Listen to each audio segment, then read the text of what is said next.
right, it must be a Wednesday because I'm looking at the original Coach Carter, where we come to you every Wednesday at 11 p.m.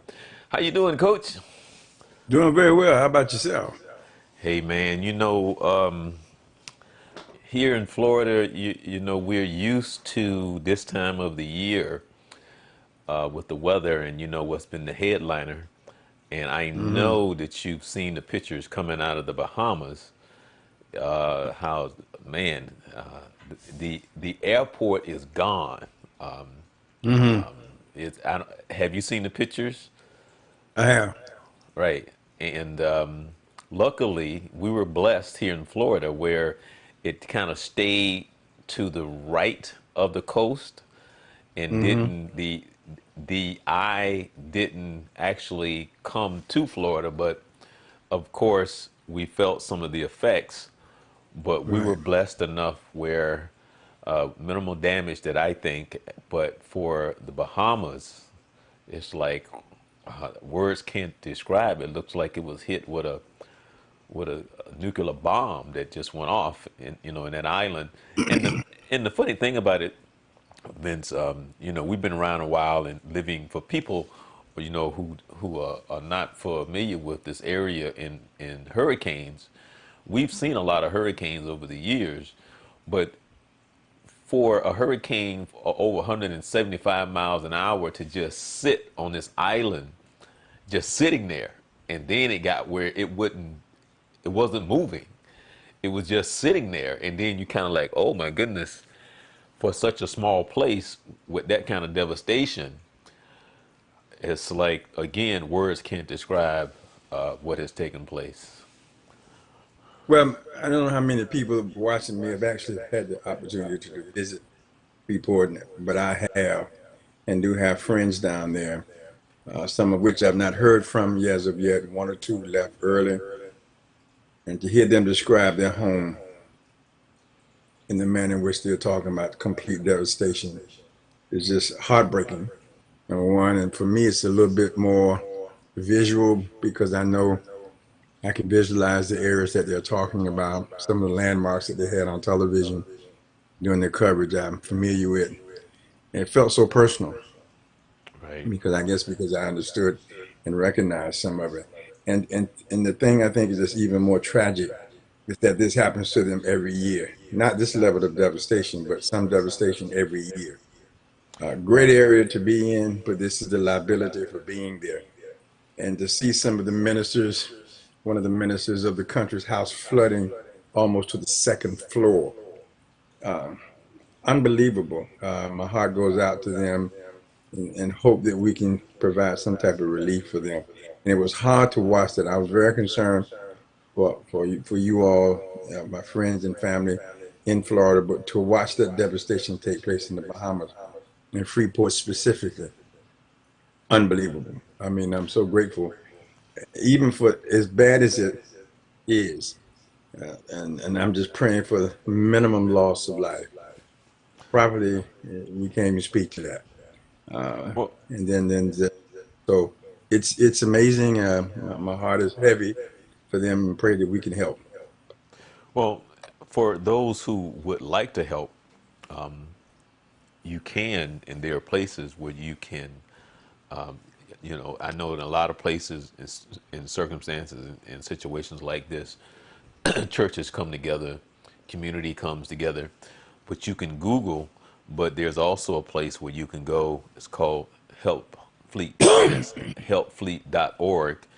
You can go there and browse, and if you can donate money, or it could be non-perishable items, so on and so forth. But that's hopefleet.org. And you can find other places as well. This is part of Hope Fleet that you can go and you can donate money and other things as well.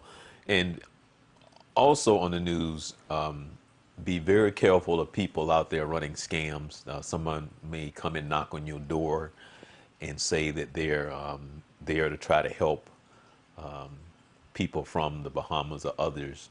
be very careful, and you can always do your research before you give. I encourage you to do that. So, Absolutely. yeah, there's always somebody out there running a game, trying to take advantage of the situation. So be very mindful of that as well. And again, That's a you good can, point you're making. right, and again, you can Google on helping the Bahamas and others as well, and you'll be able to come up with somebody somewhere close by where you can go and drop off something, or find out where you can go to actually try to make a difference.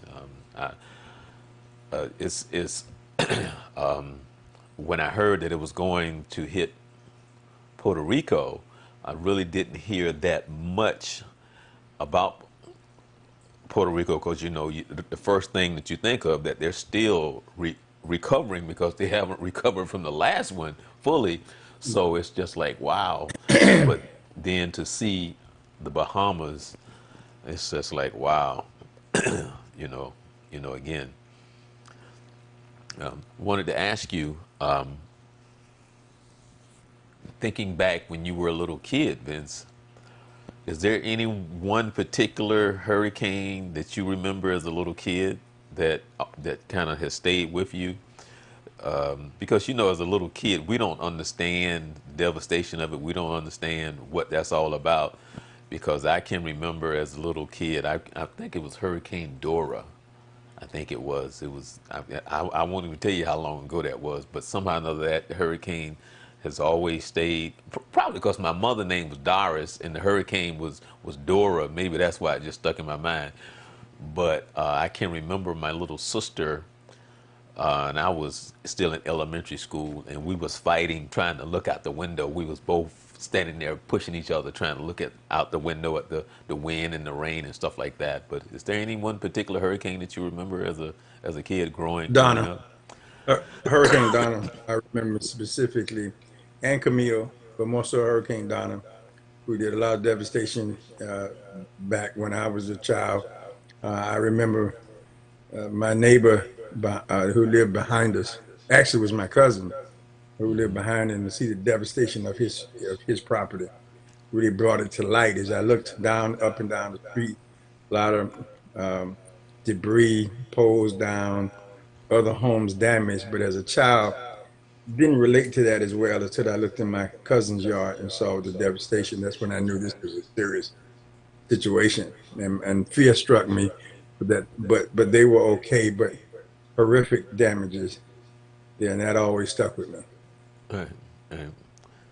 Now it's I got to call my aunt, and the thing is, my aunt called me about 2 days ago.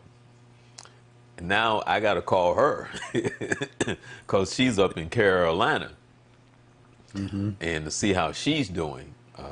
So, Depending upon whether not she, because I have family in the Carolinas as well, but they're inland, so they are going to still probably get some rain, maybe some wind. They won't get the brunt of the storm, but they're inland. That's a blessing, but still they're going to be touched by it.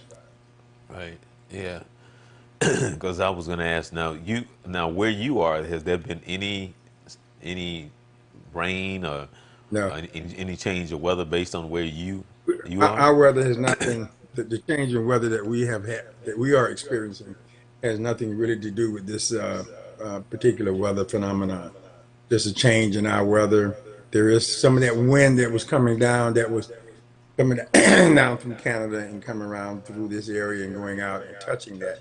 We're seeing a slight change in our temperature. Brought a little few rain, a little bit of rain a couple of days ago, but just record temperatures 90s. But we're going to be dropping down a little bit, but we're not affected by that at all at this time. Okay, okay, okay. So, other than us here in the South and the Southeast, now we've been prepping for this, and the thing is, on a lighter side, when it first was announced, there was a lot of people that was out, and the gas stations were out of gas because people was filling up. And it's funny because I just happened to walk in the store, Walmart, and I walked in and I went to get something, Had nothing to do with the hurricane, and I had forgot because there was a couple of items that I went to go like bread or something. I think it was something like bread, and I looked like, where's all the bread? Because all the bread was gone and some other things. And I like, oh yeah, that's right, the hurricane's on its way. And then it kind of slowed up a little bit and didn't get here when they said it would. So now the news was that now people had to go back and restock because it's like they ate up everything, in just that You know, short period of time, yeah, and so we were blessed. But then there's it was, I think, day before yesterday, that there was 5 other storms out there lingering somewhere. So there's another 5 out there. So we probably will hear something about another week or so. I hope that we, as a particularly here, particularly there in Florida, obviously in the Caribbean, know that we don't, and specifically Florida, that we learn to take these things seriously. I've heard so many people say, "I prepared and nothing happened," but each time you look at that particular situation, the storm is getting closer and closer, and they're getting larger and larger. Statistics say, numbers say, that eventually we are going to get this. And if we don't continue to have a readiness about us, a method of how we do what we do and respond, regardless of the condition, we could get caught short. There are a lot of people who on the barrier islands, because they've experienced a situation where it hasn't been that bad, I'm going to go ahead and stay. We've been very lucky in the state of Florida, and even up in the Carolina areas and Georgia and stuff, but that could change. And I think every time this happens, you hear an awful lot of conversation about being vigilant, responsible, heeding to what they're saying, and preparing. And many times I hear people saying, "Well, they said that last time and nothing happened." But this thing is unpredictable. It's getting closer and closer to the state of Florida, really having another one of those major hits. And I just hope we don't lose focus on that and taking it like, oh well, it didn't hit us. But if it does come on land, either from the east or the west, and hit Florida, it's going to be devastating. So my encouragement to everyone is to take them seriously, prepare as they indicate, evacuate when they tell you to, honor curfew, stock well, and hunker down and be prepared to do. If you're going to stay, hunker yourself down and really do what you need to do to be safe. Don't play with these things, because even though they tell you with all these predictions, they don't know what that storm will do. The atmospheric pressures that come that could change its direction. It's a forecast like anything else. There's sometimes they're 100% on. Sometimes thing fools them. Let's don't get caught playing the game. Let's follow the procedure. Right, and it's so sad. I mean, just to know the stories. I saw earlier today where they were interviewing a gentleman who, not quite sure how it happened, but what happened was, I guess the water came in, the wind blew, and I may have blown the roof off or something like that. But it swept his wife away, and he sat there, not sat, but he was in a position where he couldn't help the wife, and Mm-hmm. right there before his eyes, he watched his wife drown. And not can't even imagine going through something like that. And Yeah. you of course would do any and everything to try and save someone, well, especially someone that you love, your wife and your children, and to sit there and to see that, and you can't get to her. um, that's something that, again, that you can't put into words. It's something that you wouldn't want to wish upon anyone. um, And it's an Understanding, experience like, I mean, you have to have basically, had like that you're experience. saying about how serious this can It's be. very serious. And I think, and sometimes, and I say this only in the sense of encouragement, some of us have not experienced some of those type of situations, so we don't understand the value of it all. We said, well, it could happen, it hasn't happened, but it's happening to someone. And if you're not careful, you could be a victim of that. And we don't wish that on anybody. And then can you imagine the helplessness that he would have, or any one of us would have sitting there watching one of our loved ones? demise and can't do anything about it. There's a guy that was. I'm listening for the death toll coming out of Freeport in the Bahamas. Not the numbers I had expected, and not that I'm expecting a lot. I mean, I don't know what number is workable, but those numbers are going to be horrific. A young boy that they talked about, a brother and a sister that got separated from their parents. They found the sister, but they haven't found the brother. Right. And so it's situations like that. And how do you equip yourself to deal with that? And not only that, how do you deal with it once it's happened? So we need to be able to pour a lot of not only our physical resources into these areas that have been damaged, but also emotional support for what they are going through. Just even if they didn't lose family, they lost their homes, their lives, the memories of their lives, those personal items that cannot be replaced, those one of a kind. And that brings on a huge emotional trauma to an individual that could then really create long-term emotional issues. So there's a lot, and we can't always count it just in physical devastation. There's some emotional devastation as well. Yeah. Kind of on the lighter side. I guess I was just looking at the news and they were talking about some of the high school football games that were canceled, but they said that they're going to make those games up. Yeah, I know yeah. the game that was supposed to be played. It was Boise State and Florida State was supposed to have been in the Gator Bowl in Jacksonville, and then they moved that to Tallahassee. I didn't get a chance to see that game. As a matter of fact, I don't even know who won that game. Last I'd heard, I know Florida State was up, but I think I may have heard something about Boise State. I'm not sure. Boise State came back and won the game. Wow, they came back and won that game. Came back and won the game. Oh, Taggart, in talking to the game was moved, obviously in precaution from Jacksonville to Tallahassee. And right. Gators got off to, I mean, the Florida State Seminoles got off to a really good start. Second half, it broke down on them. They're saying that it had to do with dehydration because it was hot. Um, I don't know how. That's a tough loss for them, being up and then letting them come back with a freshman quarterback first start. That's going to weigh heavy on Taggart and his team up there. It'll be interesting to see how they bounce back, coming back to second game after such a devastating loss. And a good performance in the first half. You But the know, second half, I said to you Ryan gave last it. season.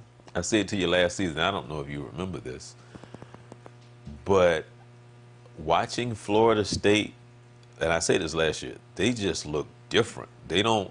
They didn't look like the Florida State that I'm accustomed to seeing.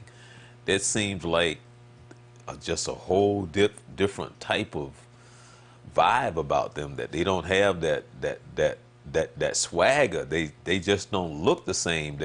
And that was just observing them and the type of Well, I think season you could that they say that had. about. I think if you look at all of the Florida teams, they're all different. Miami is nothing like people remember them being hoped them to be. The loyal Miami fans, they'll tell you the same thing about looking at the Hurricanes. Gators have been going through transformation for the last 4 years, so none of them are looking the same, and because they all had to change, they're all changing. And one of the things that's affecting those schools and other schools is the ability to recruit now. That recruiting door is wide open, and these kids now have so many options to pick from, and we're producing out of the state of Florida some very good athletes. They're not staying here like they used to. Either they're not being recruited to stay, or they're being recruited out of here. I don't know, but it's changing those dynamics are affecting those guys.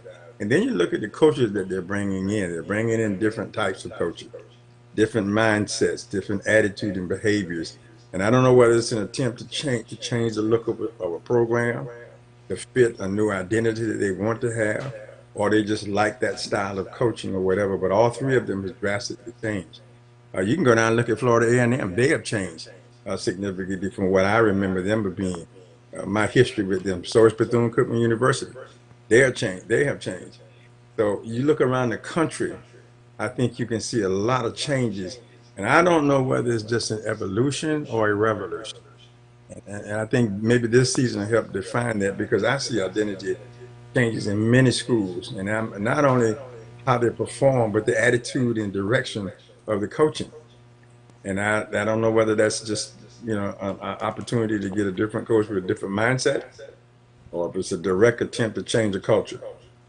Well, the funny thing, you're absolutely right, Vince. And one of the things that I have been saying for the past maybe 4 or 5 years, it may have been that long, but I've been saying it. It's weird because as you reflect back on those days of Miami and Florida and Florida State, and for years, somehow, some way, the championship had to come through Florida because it either had to come, either Miami was involved in the championship, Florida was somehow involved in the championship, or Florida State. You had to go through one of those schools in order for you to get to the championship. It was within the last, what, 2 or 3 weeks of the season when they're trying to decide who's number one, and so but for the past few years, it's be like Florida is nowhere, I mean, Florida State won it. What was that, about 4 or 5 years ago? Florida State won it, Yeah, right? But it's still, I mean, it's just it's an different now, indictment, though. like you said. It's just different. It's the level of competition that's out there. I mean, again, kids have just tremendous opportunities to go to various different schools that they didn't have before. The recruiting process has picked up significantly. They're going in places they ordinarily didn't go into. So kids is, you're seeing more kids.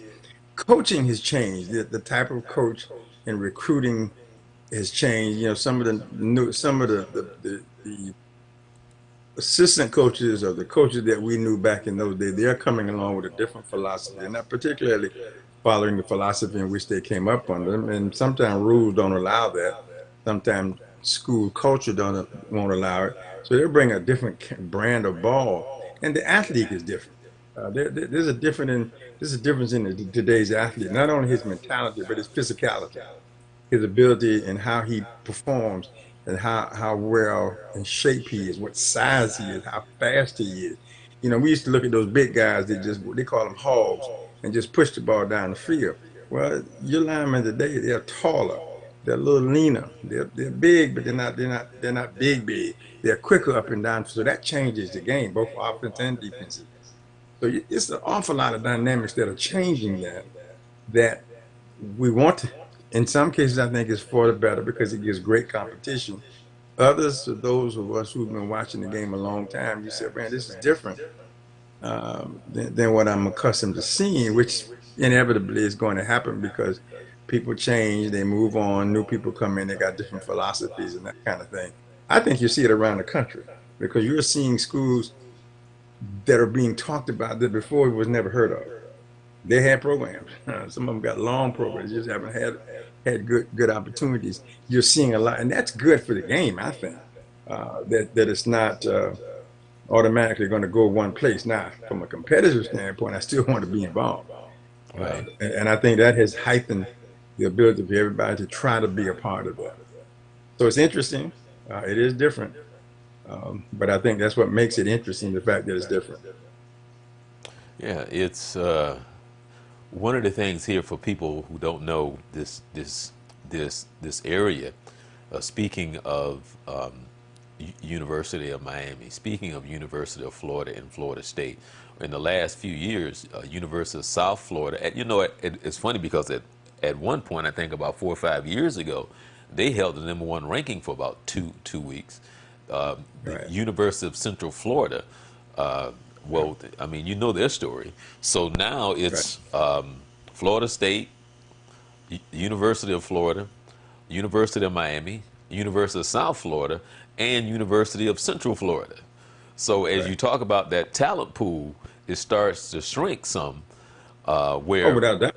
Right, and I was really shocked because I really Well, didn't now, think I really didn't think that UCF would beat FAM 62-0. I thought FAM would at least show up to kind of make it a little more interesting. but I really didn't think they would beat them 62-0. Well, I think that was I don't know if anyone. I mean, they had predicted a big win because this is a Division One program. Right. Went couple 2 3 years ago undefeated, the national champ, undisputed national champs, however you want to look at it.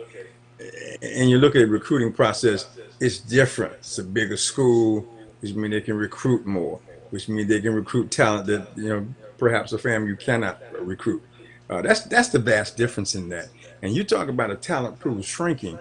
It not only did it shrink for the big schools, for what we call Division One schools, well known, those you mentioned, but it also is tough on Cookman and FAM and Florida International and a couple of other schools there that are drawing that they're also being affected by that talent pool, What? the reduction in that. So everybody's feeling it, and that's just the state of Florida.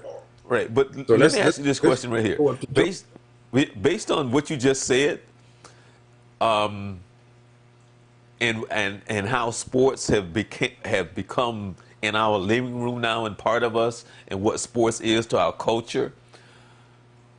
Where back in the day, where that certain athlete that was a good athlete that could have gone to a Division One, but was kind of molded and talked to about going to a Grambling, going to a FAM. But now, do you think because of how the profile is and the magnitude of the social media and all of that that plays a part in ESPN and the television, where that athlete that used to or would have thought about going to HBCU would now be like, no, I want to go where the lights are, you know? Well, I don't know if it's I don't know if I look at it quite like that in terms of going where the lights are. I think it's looking at the best opportunity because back then those athletes were limited. They weren't being recruited. And the HBE schools were the only schools that were really going after them around the country. They were not highly respected. They weren't sought after. This kid had to be an exceptional athlete in order to be considered. But now with the focus on the best athletes, the changing in how you want to put your program together, looking at speed on one side, height on another, size, quickness, and all those things that you're looking at in different types of offensive. The door has opened up. They're looking at some of these HBU schools and say, man, that's the kind of talent I need to fit my program. And so I want that kid to come to my school. So those doors got open. That's social adjustment. That's social awareness saying I need the best players, the best athletes. I don't care where they come from. They come from the backwoods of Louisiana or the front streets of Florida. I need this kid to be on my team. And they're starting to recruit athletes, talent, and skill level. And they've taken, and let's be honest, I mean, if you're going to be real about it, they've taken the color barrier off. I'm looking for the best athlete. I don't care where he comes from. You come from Plant City or Ebo City in Tampa or Overtown in Miami. If this kid can play, then I want him on my team. So that has changed the dynamic. And they're coming after them very aggressively. Yes, kids want to go to a successful program. Look at Alabama. I mean, kids give their right arm to go play at Alabama because it's not about all the bright lights, it's about the best opportunity. Yeah, they get a lot of exposure, but they're putting kids in positions where they can, if their opportunities go to the next level and play NFL, you're coming off of a championship, well-coached program. Pros look at certain schools and say, I know when this kid comes to me, he's been coached very well. And he's going to be able to adapt to what I want. So I think all of those changes has been a determining factor in why it's so widespread now. Kids just have more opportunities than they ever had before. They're not limited. You don't have to stay in Florida. You can go to Minnesota and play if you want to. You can go to California. It's just a matter of can you meet the criteria? Are you good enough Well, athlete, skilled athlete, and you have the academics? well, speaking of that, Vince, I invited my cousin to come on the show next week, and her husband played. I He played college football I think he played in the NFL for a while before he got hurt. But he had his two sons were drafted in the NFL. One, and I'm not sure if he made the cut. I'm going to have to ask her, but was trying out for the Kansas City Chiefs. The older brother, the oldest son was actually drafted by Washington, your favorite team, It's by the got to be Washington. tiddlywinks. It can't be football. That's my youngest son's favorite team. Bless him. but but what you just said and what I want to ask her, but I also want to ask you this. Well, you and I have talked about what it's like, that transition going from high school to that college, and it doesn't have to be a Division 1, but that whole No. transition from high school to college, because it's different. It's different. And I don't care what school you go to. It could be an NAIA, it can be a Division 3, but that transition from high school to college, you're gonna find that athlete going, "Whoa, man, there's some good people on this team." Not like it was when you were in middle school, junior high school, and high school. When you go, because these kids are recruited to come there and play, so they're not scrubs, so they can play, and that Well, adjustment. So on that level, when you say Alabama, you think of excellent, you think of all these blue chippers, you think of in every position, these guys are great. So I want to ask you, going to kind of switch it up just a little bit. Did you ever have a talk with Vince, your son, about what it was like to go to a school like North Carolina where all these blue chippers, and how did he feel? Was there ever a moment where there was some type of intimidation, not in the sense of other than just a freshman coming in and you at North Carolina, a Tar Heel? Had you ever have a discussion with him about that? Did he ever share not direct. anything? He talked about the oddness of being there on the Carolina campus, meeting a legend in Dean Smith, and that what the campus and school brought to the table. That's intimidating. I thought he was excited about it, and intimidated a little bit. I think he would have to be, because that's just human nature. And I think until he actually got on the basketball court, he was a little bit in awe, walking the halls of the Dean Dome and sitting in front of Coach Smith, and who's a legend in his own time, and being a part of that whole program.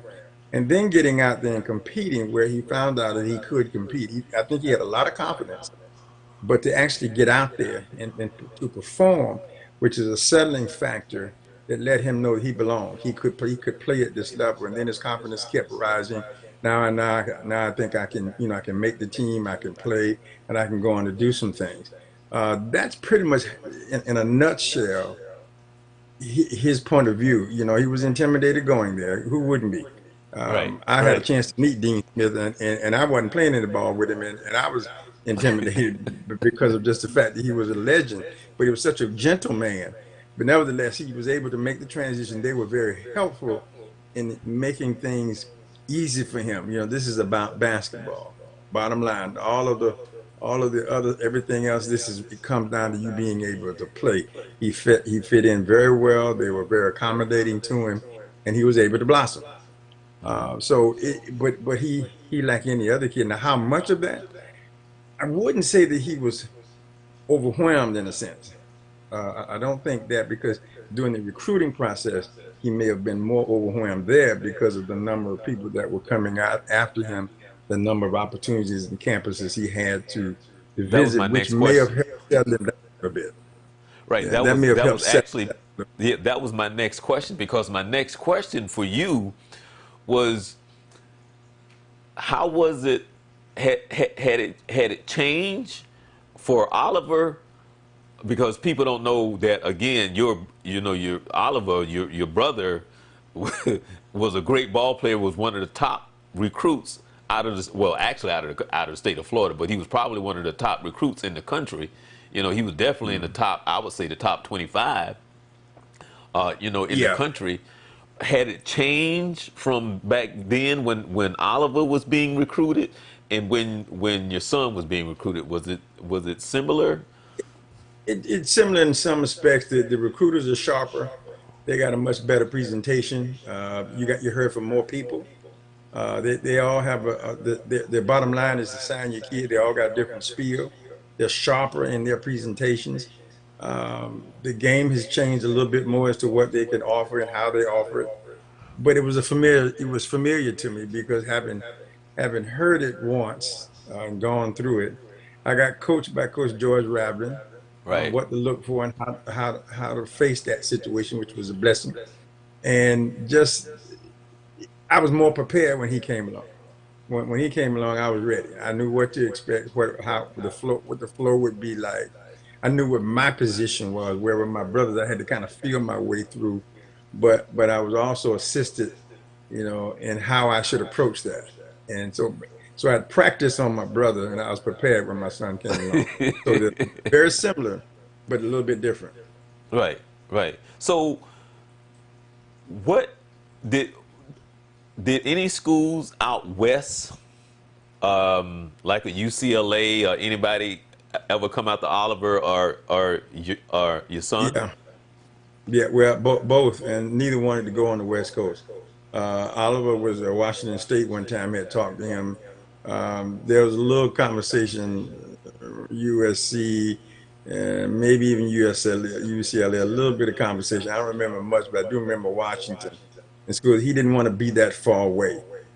It didn't appeal to him too much. So he was really kind of set on being close on the East Coast, and then settling for Marquette at the end. And Vince's case, he got approached by several, but it just wasn't a big interest to him. Yeah. Wow. I can only imagine that. Um, what What do you think it would be like today, Vince, if that was the situation where he was just graduating from high school? Do you think it would be any different now than it was back then? For him personally, or the process itself. The process. No, I think the process would be, again, it gets better. The recruiters, that get better and better. Now they're using a lot of analytics. It could increase some kids' opportunities and decrease others when you start looking at numbers and games, and then again, what kind of style you want for it. So I think it will pretty much be the same. If he performed at a high level, he would get the same amount of interest. If he's mid-level performance with the magic P word of potential, he'll still get a lot. But if he performed like he did coming out of high school, I think it would pretty much be the same. He would have many opportunities to choose from, and because he was a decent student as well, so that really enhanced his overall uh, scholarship opportunity. So if he did that, if all things being the same, I think it would be about the same for him. For me, given where we are now, what I've had opportunity to be exposed to, I think I would be even sharper than I was then. How many, I've always wanted to ask you because I heard you talk about it, but how many of the Duke North Carolina games you've been to? I've actually had the pleasure of going to two. And Actually, yeah, one on each campus. wow. So, and can you describe what's that's like?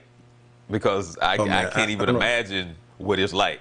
I don't know if I have the words to describe it. It is Cameron Indoor is like a party out of control. Uh, the, they stand up the whole now down front where when you sit in the lower part of the stadium, even in the new stadium, the first two or three rows, those are the worst seats. They're flat. They're down real low because and on the student side, they stand the whole game. Okay. And they're yelling and when you get tickets with the team, we were sitting right behind the team, so I'm in those real low, old, low level seats, so it's hard on your back, and if you don't stand up, you can't see because everybody else is standing up. The better seats are further up, but it's just constant energy in there, man. I tell you what, it's unbelievable. And the thing that I found interesting is that the fans understand the game. They're not just cheering to be cheering; they know what they're cheering about. And that really enhances what you see on the floor. Dean Dome. Same thing. I mean, it was so modernized. Anywhere in the facility, and of course, a lot of stadiums, including Cameron Indoor, is like that now. You go through in any part of the facility, you can see the game. There's TVs everywhere, bathrooms, concession stand, hallways, wherever you want to go. But the energy level is just so high when you go in there and see that Carolina blue, all that Duke color around there, around it, man. You get such a hype up about it, whether you like it or not. And I'm not a Duke fan, but I get hyped up I just being noticed. there. Like, Yeah, I yeah, mean, I yeah, noticed. Cause see, you didn't say the Duke blue, you said that Duke color. But yeah, okay, that go Duke ahead. color. And then you got Krzyzewskiville. These kids are all outdoors, trying to get in. And then you go to the Dean Dome and walk the halls and see the history of Carolina basketball. I mean, it's an amazing feeling. And this is college basketball. So, and I've had the pleasure in my 10-year high school career to be involved in a couple of games like that. That kind of energy. Once in Florida, Boone and Edgewater, and we got our rival up here every year, no matter what the sport. So an amazing volleyball game last night where our rival school, even though we won the championship last year, they were ranked number one, and we were ranked probably two, and we had lost the first two sets. They came back and won the last three sets in an amazing fashion, and the gym was packed for volleyball. And so that kind of energy, you get so accustomed to it. It's adrenaline. It drives you up. You live on every play. It's hard to describe, and that's what I felt in both of those arenas. Passion, passion, a lot of passion for the sport, and they live on every play of it. And I got caught up in it. I was there too. I lived on every play. Yeah, Get rid of because them dookies. Get rid of them man, dookies. I can't imagine like they start camping out like how many days Oh before the yeah. game? Depending upon the game, they could be out there a week. Right, right, right. No, no, no. I'm saying between Duke and North. I mean, between Duke and North Carolina, they start Week, camping out minimum a like week. several days before the game. Yeah. Oh yeah, yeah, yeah, yeah, yeah. And yeah, man. I mean, it's huge. You have to be there to see it. I mean, both Chapel Hill and Durham. Durham, I think, is a little bit bigger than Chapel Hill. But both cities, and they're only 8 miles apart. Wow.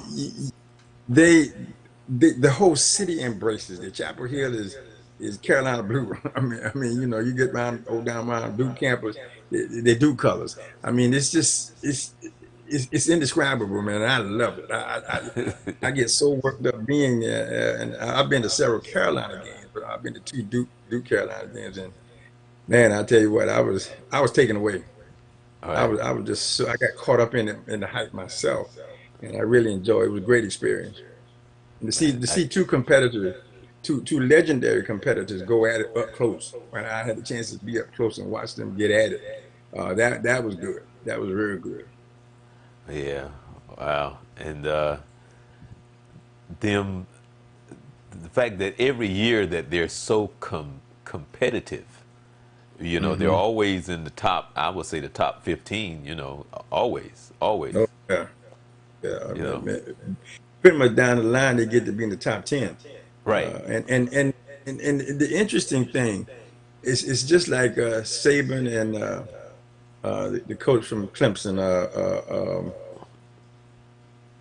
What's his name? I can't think of his name right now. Right.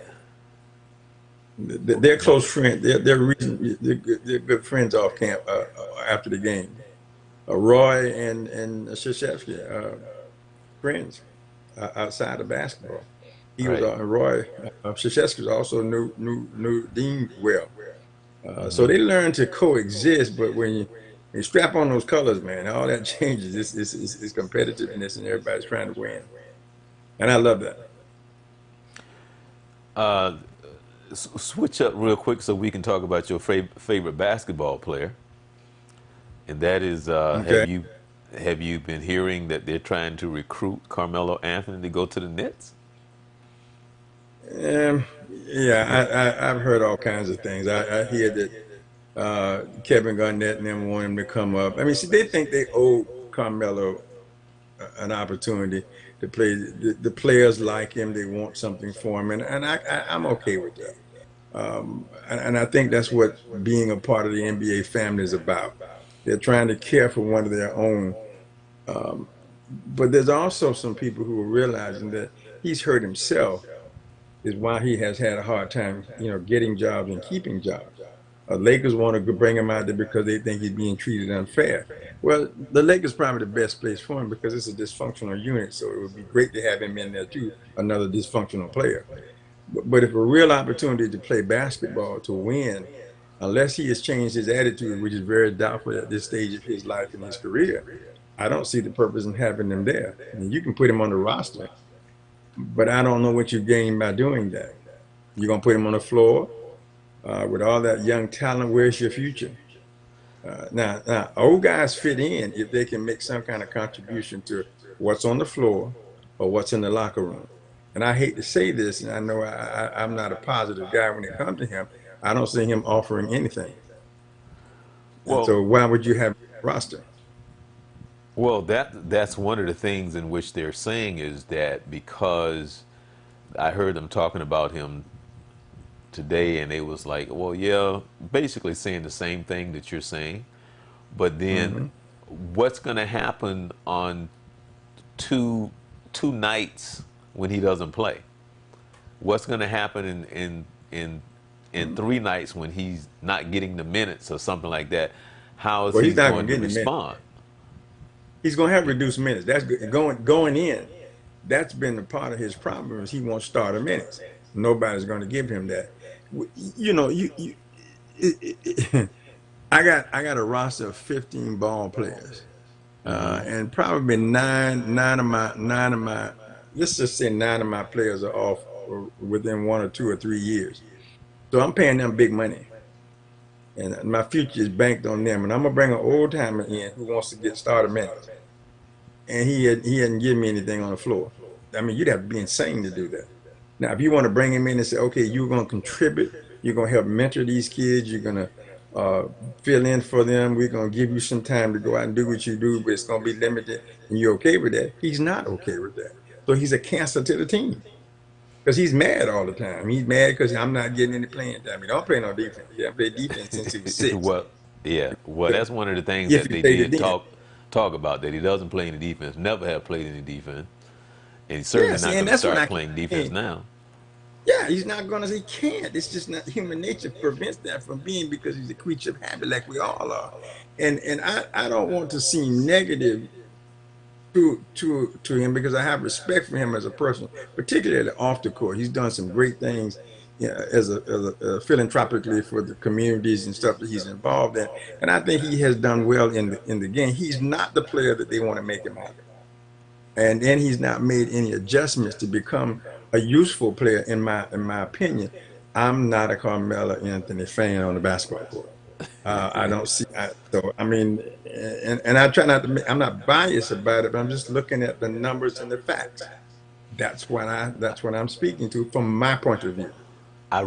I mean, you know what? I never said this on the show, but I was really surprised that no one picked him up at the end of the season last year. I really was. I I thought wasn't. somebody would pick him up just because he was It Carmelo surprised me. Anthony or something, but I When he was left Houston, right. when he left the Rockets, that shut the door. That shut the door. When he left the Rockets in the midseason and they didn't keep him, but he didn't make the whole season. Oh, Oh that's a well, lightning rod. Nobody touched what? that. I think he was there for what, like nine games? 10 games, 10 games, 10 games. But Yeah, see, so these guys aren't stupid. That's not why they have their jobs, and they're not emotionally involved either. I mean, they looking at productivity. And a right. lot, a lot of, and I've talked to several scouts, and some of them are old school. They're not a big fan of analytics. They think a decision to take an athlete if he's coming out of college or overseas or wherever he's coming from, you want to look at him and his ability to play the game, what he does on the floor. But you cannot ignore analytics because it does bring some. It doesn't specifically say yes or no, this is a good player, but it does give you something to make a good decision with. So now that's being looked at, looking at this free throw percentage, turnover rate, field goal, 3 pointer, and all that kind of stuff. And you get all those numbers in your head, and then you look at this guy. It's going to tell you he's not playing any defense. He doesn't play defense. He doesn't share the basketball. He's not shooting that well. So and then you go and look at him and you go like, it's true. So and he's not the only one. He's the one that we hear most about. But it's a lot of players. And Jeremy Lin, who I thought was a decent ball player, out the league. Nobody needs him. Nobody wants him. Right. And so it's happening to several players. I think Carmelo just stands out because he's one of the most recognizable names.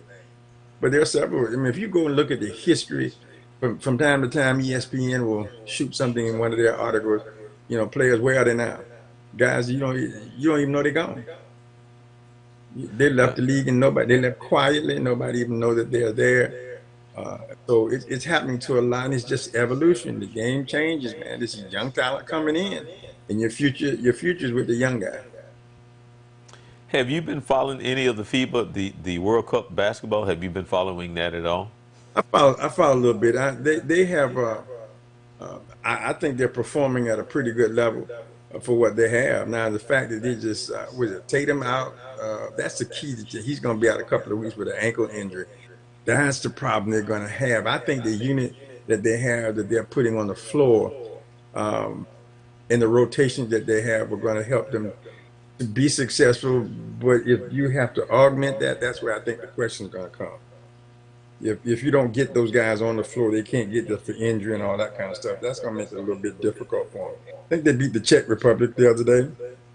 I watched a rerun of them playing against a couple with Australia and stuff. They move the ball well. They do.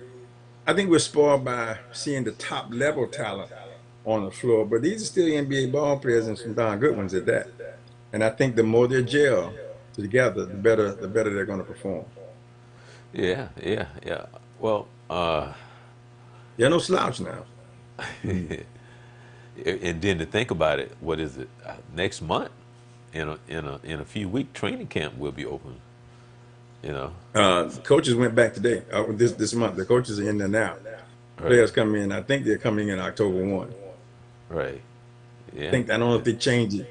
I don't know if there's been a change, but normally the coaches come in about. I mean, they come in as a coaching staff in September, and then they start getting it together, getting training camp together. And they probably got players in now, working with a couple of them, especially young players, rookie, maybe second year players, and then everybody will come to camp, and then they'll start playing soon. Well, I've been saying this for many years. October is my favorite month out of the year. It's October is football, Hmm. basketball, baseball, Hmm.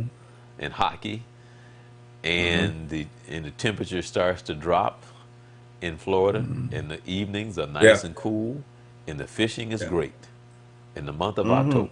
Yeah. So My I my love mother. October, and people Yeah. see people don't know this, but I'll just keep this between you and I. But people don't know this. This is the best time in the month of October. When October rolls around, that's the best time to come in and check out the theme parks because it's not as crowded, it's not as hot, and you don't have those long lines like you do in the summer. But a lot of people don't know that. Yeah, yeah. People are learning though that there's a lot to that. I think those who are frequenters of the park will probably come to that realization. That it's a good time, and that's October again one of my mother's favorite months because of multiple sports activity that were going on that she could watch on TV. Not to mention where she could go out to see, but to be able to sit home and see baseball, basketball, football, college ball. I mean, she was just so excited about the month of October. That was her favorite time, and Okay, later on it well, became mine. well, and now is one of your favorite time segment of the show. How about them Cowboys? Mamas, don't let your babies grow up to be cowboys. How about them Cowboys? How Well, about I them tell you what, Cowboys? it's They got your running embarrassing. back signed, huh? It's embarrassing to have to announce that we just signed him 2 or 3 days before the game. That to me is very embarrassing. This could have been done a long time ago. You gave him 6 years, a 6 year extension, $90 million, $50 million guaranteed. Um, Top running back. This could have been done 3 months ago. Right. I see nothing that has changed since then to this day, except that you waited to today. and we play on Sunday against the Giants. So he has had no reps with the first unit. I assume he's in great shape. They said he is. I saw a very emotional interview from his dad today, who was very excited about his son being able to do what he wanted to do in the level he can do it at the money's going to be paid. And I agree with all of that. What I'm upset about, and I don't mean to be ungrateful because I'm excited he's there, is that Jared's playing a game that could hurt the team. This could have been done a long time ago. It should have been done in January. He should have been in training camp since we went to camp. That's the purpose of having. And you got one of the top backs in the league, and you're talking about you don't need him to win. What are you, stupid? And so Amari Cooper, he's coming back. He's been out injured. He's back. Dak is still working out his contract, but he said, I'm going to play ball. This is what it's about. So I'm excited. I'm very excited about it. I think we're reasonably healthy. We got a couple of little nicky-nack injuries on the offensive line, defensive line, but I don't think it's anything that's going to prevent us from being able to get out there and play ball. So I'm excited for what my favorite word, favorite letter, potential. I'm excited about our potential. It looks good right now, but Well, we'll see what happens after Sunday. tomorrow the season starts. So this is what I always say. So America can go back to being normal again. Yeah, I'm a part of that group. Although I'm a huge basketball fan, I think normalcy sets in when they kick the ball off. All And right. I've watched some outstanding play at the high school level. So I'm ready for some football. I mean, I'm excited about the potential of good ball. Any surprises or move? Anything changes? Is who you looking at as far as college? Have you seen anybody that has impressed you? Well, I don't know about impressed me. The question comes up again: Florida State dropping a big lead, Tennessee losing to Georgia State, which is something probably you could never imagine that would take place. Right. This weekend is probably going to tell a lot about what's going on because Alabama struggled to beat. Well, I won't say struggle. Let's just say they got a slow start on Duke, and then they cranked it up and ran away with them. That kind of surprised me a little bit. Now, one of the things I will say in Alabama's defense is he had some of his starters were not playing, whether it was injury, discipline, or whatever. But once he got them in the game, you saw a drastic difference in how well they can perform. So right now, I'm probably where I need to be. I'm not overly excited yet, but this weekend probably will be because I'm looking at week 2 now. We've had a chance to get our jitters out. Now let's lay it down. Let's see what we got. Did you see that Oregon Auburn game? Did you see that game? Yes, I Yeah, did. that was I thought yeah. Auburn would win. A lot of people were thinking Oregon was going to be victorious, and for a minute they did look that way. They looked pretty strong, but I thought Auburn had more pieces.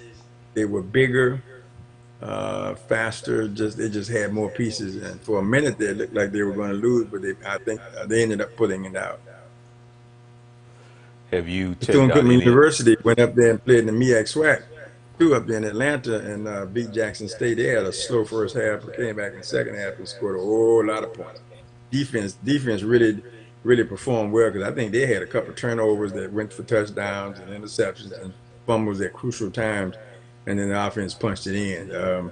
Did not get a chance to see the band perform, but that's one of the most disappointing things for me. But I did get a chance to see the second half, and the football team was playing well. Oh, yeah, that's right. Yeah, because you were supposed to. Yeah, so you got your tickets to go up there and see the game, right? I did not get a chance to go. I was thinking the game was on Saturday, and I had a conflict, and ended up the game was on Sunday. And by the Oh, time I was okay. able to determine that I could not go back and get my ticket, so I missed out on that. Ended up being a good game. There was a lot going on in Atlanta over that Labor Day weekend too. There was a lot going on. I thought it was on Saturday, but the game ended up being on Sunday, and they had a good crowd from what I could tell. Oh, okay. So you missed out on the ATL. I Okay. did. I missed that. I really missed being there because first of all, I just like being in Atlanta. Number two, to see the Wildcats perform, the band is a highlight for me. So, Right. needless to say, I'll be hawking YouTube trying to find Somebody filmed it and put it up. I'll get a chance to see it. Oh yeah, yeah, yeah, yeah. Cause you know when I now that you said it, I was like, oh yeah, because I actually did call Ken, and I was thinking that he was busy because I did see the score on ESPN. So Hmm. let me. I was trying to pull up this week's game and just ask you about some of the games that's going to be played. Let's let's try to the the Packers and the Bears. Well, I got questions about the Packers, but I would go. I've heard good things about the Bears. I think I'm gonna go with the Packers on this one. I think they're gonna pull it. I think Aaron Rodgers is gonna pull this one out for them. Okay, how about the Falcons and the Vikings? Oh man, Falcons always scare me. I just cannot get over some of the stuff. I'm gonna go with the Vikings on that one. Oh, real quick though, what did you think of the contract that the Rams gave their quarterback? Justifiable. I mean, again, looking at the market, looking at what he's done and what they're trying to get done, the type of season they had and what he did, I don't think you can deny him. I think it's he's marketable. And again, I you, don't know you about that one. gotta. He Well, the he's the money's reason. there. I mean, Well, he's the reason they look so bad in the Super Bowl. But yeah, but that's another story, I guess. yeah, but still, he got him there, and he just Yeah, didn't well, perform well. And it wasn't all his fault, but he bears a big part of that being the quarterback. But I think it's marketable. I mean, look at the numbers. Look at again, you're looking at numbers, and you're saying, listen, this guy's my best opportunity to win. He performed at this level. He didn't take me to the promised land, but he performed. Then pay him the money. Because it's either that or get rid of him. I mean, why if he's not what you want, then get rid of him. But okay. if he's doing the job, pay him and let's move on. The Chiefs and the Jaguars. I'm big on the Chiefs. Big on the Chiefs. I really like the Chiefs. Well, actually, this right here will tell a tale right here because last year the Jaguars were they sucked. The year before they was really good. The fact Mhm. that they're supposed to have a really good defense now that they brought in Foles, this right here, this game right here will see where the Jaguars are. Well, So, definitely tip the scale to give you an FYI of what they look like. Yeah, no doubt about that. right, the Titans and the Browns. Well, I've heard some good things about the Titans. I mean, everybody's excited about the Browns. I'm not sold on the Browns yet, so I'm gonna give a nod to the Titans on this one. The Ravens and the Dolphins. Are the Dolphins tanking? Dolphins are having some problems. Ravens, in my opinion, are having problems as well. I'm gonna go with the Ravens on that one. The Bills and the Jets. That's always a good game. It is. I don't know who to pick on that one, so I'm gonna go with the Jets. Redskins and the Eagles. Uh, it's kind of like Duke playing against anybody else. I'll take anybody else. So I'll take the Jets over the Redskins. Speaking of the Rams, this right here should be a really good game. How about the Rams and the Panthers? It could be good. It could be a good game. Um, yeah, that could line up. Line up. That could be very interesting. I would still go with the Rams. Colts and the Chargers. I got to go with the Chargers. Oh yeah, I The probably coach, would the go. coach got they were able to sign the backup quarterback from New England to deal with the loss of Luck, which I'm Right. sure was a big shock to everybody. And that's going to take them a minute to right that ship because he's just coming in at the last minute. It's going to be a tough adjustment. I don't think they can make any kind of adjustments, uh, especially on the offensive side of the ball with that short period of time. So I'm definitely going with the Chargers. Bengals and the Seahawks. That could be interesting, but I like the Seahawks. 49ers and the Buccaneers. I've heard an awful lot of stuff about the Buccaneers. I'm not sold on the Buccaneers yet, so I'm gonna go with the 49ers. Lions and the Cardinals, Arizona. I was man, Yeah, Vince, Lions. I almost called them Saint Louis, but anyway, Arizona. I kind of like who Detroit. Lions, I kind of like yeah, Detroit. yeah. Yeah, I kind of like Detroit a little bit because they came on pretty strong last year at the end. They tried to be very competitive, and I think that's his second year there. So this would be his third year, or is this his second year of having that team? And I was impressed at points. So I think they'll beat the Cardinals because the Cardinals are struggling a little bit. Okay, well, on a Sunday night, man, this oh my goodness, this this is a good game. The Steelers and the Patriots. Now, obviously, boy, there's a lot of hype around it. A lot of all the Patriots fans are saying this is the Super Bowl number 7 for them, and it'll start out they'll beat up on Pittsburgh and go on down the highway. I'm not 100% convinced of that. First of all, I'm not convinced that the Patriots will win the 7th Super Bowl, and I do think that Pittsburgh has a couple of holes, but I really think it'll be a great game. But for the sake of argument, I'll go with Pittsburgh, Texans and the Saints. like the Saints. The Broncos and the Raiders. The Raiders. I almost think they're even to some degree, but I'm gonna give John Gruden an opportunity to put it together. I'm gonna go with Raiders on that one. Mm. You don't think the Broncos defense might have something to say about that? But I think they might, but I also believe that the Raiders offense could have something to say as well. I think they're a little. They got an opportunity to be a little explosive. Let's see how they do. And the last one, the Giants. How about them Cowboys? I must admit, I'm high on the Cowboys, and the Jets have been struggling, man. I mean, Giants have been really struggling. I think without a shadow of a doubt, Cowboys should be able to win that. Okay, well, that's it for Sunday's games.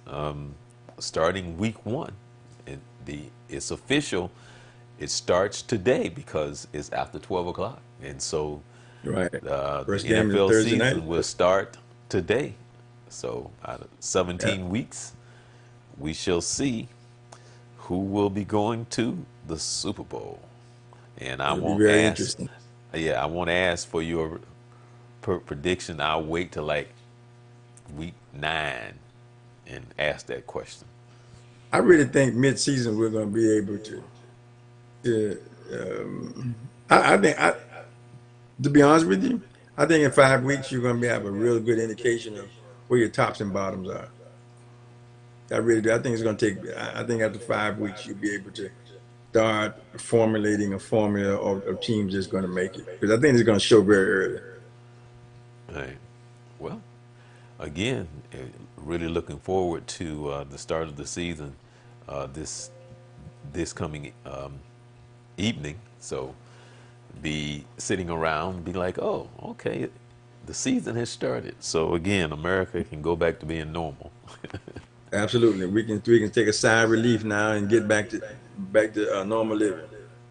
Okay, and this funny thing is that even though each week I have it ready, but I don't know why, and it's been like months since we've had to do the 3 minute sprint. So we're gonna start the 3 minute Hmm. sprint coming up real soon. So and the thing Okay, is, I got it right here in front of me, but I just don't ever seem to get to it. But remember, next week, my cousin is coming on, and she's gonna talk about what it's like to be the mother of two sons that's been drafted in the NFL, playing at James Madison and at Georgia.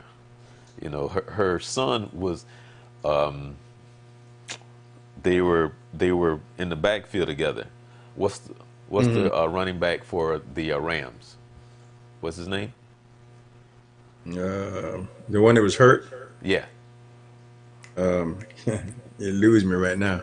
yeah. Well, they were in the backfield together at Georgia. should And be so, interesting. She should bring a very different perspective.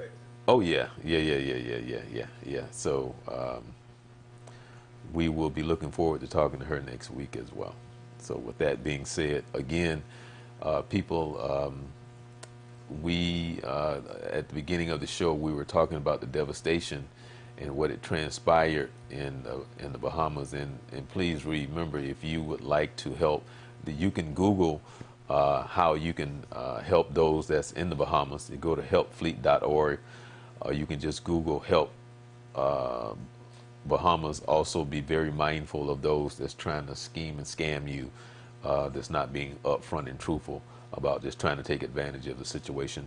So please, if you get a chance to somehow, some way help, please do so. And helpfleet.org is one of the places that you can go, but there's other places. Just Google it and just do what your heart tells you to do, and you can make a difference. And like always, keep all of them and some in your prayers, as well. Amen. All right. Amen. With that being said, I'm Charles Morris, the original Coach Carter. We come to you every Wednesday at 11 p.m. at youthcentralsports.com. Also live on Twitter, Periscope, Facebook. Make sure that you subscribe to us on YouTube. Subscribe to us. Make sure that you like us on YouTube. Make sure you like us on Facebook. We really appreciate that. And with that being said, the original Coach Carter and Charles Morris, you be blessed, be safe, Be enjoy the blessed. rest of your week.